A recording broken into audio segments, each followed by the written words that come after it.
আসসালামু আলাইকুম প্রিয় ভিউয়ার্স, স্বাগত জানাচ্ছি আজকে আমার এই ভিডিওতে। আমি শিক্ষকদের, এমপিভুক্ত শিক্ষকদের কিছু চিত্র তুলে ধরব। আমি আমার ভিডিও শুরু করার আগে, আমি কথা বলার আগে আপনার কাছে আমার একটা ছোট্ট অনুরোধ। আপনি যদি আমার চ্যানেলে নতুন হয়ে থাকেন, অবশ্যই আমার চ্যানেলটি সাবস্ক্রাইব করে পাশে থাকবেন।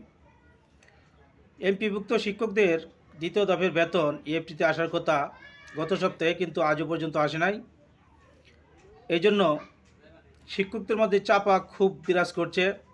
আমি আজকে কয়েকজন শিক্ষকের সাথে কথা বলে জানতে পারলাম যে তাদের কোনো কিছু ভুল নেই, এনআইডি কার্ডেও ভুল নেই, এমপি কফিতে ভুল নেই, ব্যাংকে ভুল নেই, তারপরেও বেতন আসছে না, ইএফটিতে বেতন আসছে না। এতে তাদের মধ্যে চাপা ক্ষোভের বিরাজ করছে।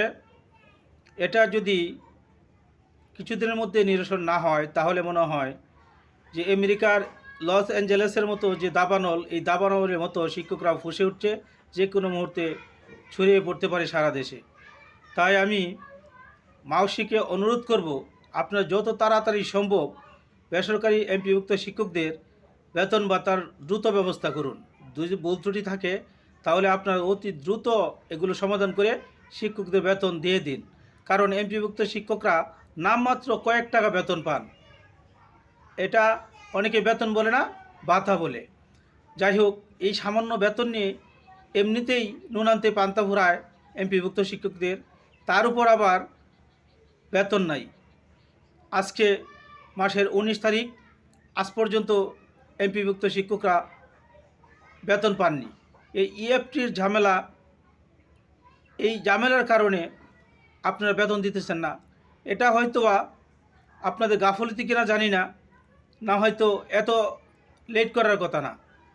এদিকে শিক্ষক কর্মচারী যারা আছেন তারা অতি কষ্টে দিনানিবাদ করছেন। দোকানের পাওনা, ঋণের জ্বালা, এসব বোঝা মাথা নিয়ে তারা অনেক কষ্টে দিন কাটছেন।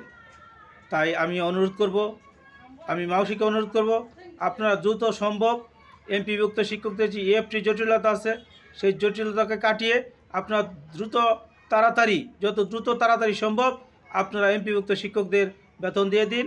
না হয়তো এটা একটা বিরূপ আকার ধারণ করবে। শিক্ষকরা কিন্তু অসন্তোষ প্রকাশ করছে সব মহলে। তো আমি মাউসিকে অনুরোধ করব, আপনারা যত দ্রুত তাড়াতাড়ি সম্ভব এই শিক্ষকদের বেতন ভাতাগুলো দ্রুত সমাধান করে ইএফটির মাধ্যমে দিয়ে দিন। এতে করে সবার মনে স্বস্তি ফিরে আসবে, শান্তি ফিরে আসবে। শিক্ষার মান উন্নয়নে যত তাড়াতাড়ি দ্রুত সম্ভব আপনারা বেতনটা শিক্ষকদের ইএফটির মাধ্যমে বেতনটা পৌঁছে দিন।